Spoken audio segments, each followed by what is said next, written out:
গাজীপুর একটা শিল্প এলাকা।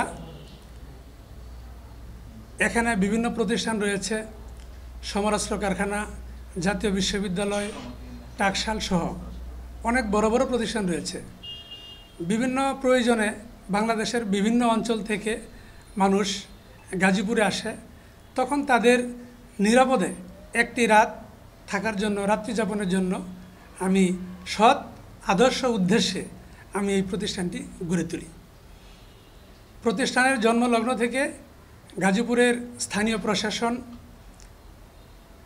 পুলিশ বিভাগ, র্যাব, ডিবি থেকে শুরু করে বিগত দিনে যৌথ বাহিনী পর্যন্ত প্রত্যেকেই জানে এই প্রতিষ্ঠানটি অত্যন্ত সুনামের সাথে চলে আসছে। আমার এই প্রতিষ্ঠানে কোনো ধরনের অসামাজিকতা নেই। এইখানে কোনো গার্লফ্রেন্ড অ্যালাউ করা হয় না। এইখানে যদি কখনো কোনো ফ্যামিলি আসে, তারা যদি তাদের উভয়ের ভোটার আইডি কার্ড এবং বিয়ের কাবিননামা পর্যন্ত আমাদেরকে দেখাইতে পারে এবং ফটোকপি দিতে পারে বা দাখিল করতে পারে, তখনই একমাত্র তারা আমাদের এখানে রাত্রিযাপন করতে পারে। অন্যথায় আমরা দেই না। কারণ আমার উদ্দেশ্য, গাজীপুরে একটি প্রতিষ্ঠান যদি সৎ ব্যবসা করে, হোটেল ব্যবসায় যদি সৎ ব্যবসার কোনো নজির থাকে, সেটা যেন এই গ্রিন বাংলা হয়, এটাই আমার প্রত্যাশা। কিন্তু কিছুদিন যাবৎ একটি কুচক্রী মহল, তারা তাদের মোবাইল থেকে আমাকে প্রথম একবার একটি ফোন দেয়।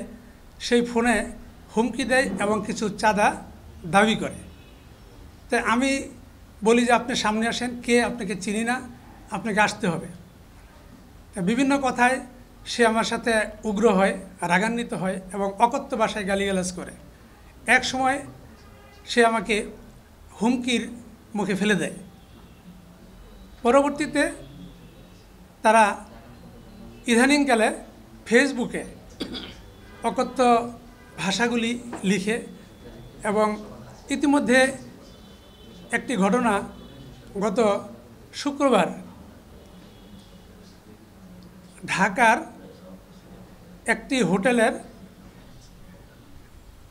অসামাজিক ভিডিও, ওইটা থেকে নিয়ে গ্রিন বাংলা হোটেলের নামে তারা এটাকে পোস্ট করে, ফেসবুকে পোস্ট করে। পরে এটা আমরা প্রমাণিত করেছি যে এটা আমাদের হোটেলের এই সিনারি না। যে দরজা দেখিয়েছে এটা আমাদের হোটেলে এই কোনো এরকম কোনো দরজাই নেই। সাথে সাথে আমি থানায় গিয়ে ওসি তদন্তকে জানাই, শরণাপন্ন হই। উনি আমাকে জিডি করার জন্য বলে, আমি জিডি করেছি। এবং পরদিন আবার তারা হুমকি দিয়েছে, আমার ম্যানেজারকে ফোন দিয়েছে, তাকে মেরে ফেলবে এবং আমি মালিক, আমাকে তারা মেরে ফেলবে, আমাকে কোনো অবস্থাতে ব্যবসা করতে দেবে না। এবং আজকের এই দিনে, আজকের এই তারিখে তাদের বলা ছিল যে আজকের দিনের মধ্যে আমার এই হোটেল, এই বিল্ডিং সহ তারা ধ্বংস করে দেবে, তারা উড়িয়ে দিবে।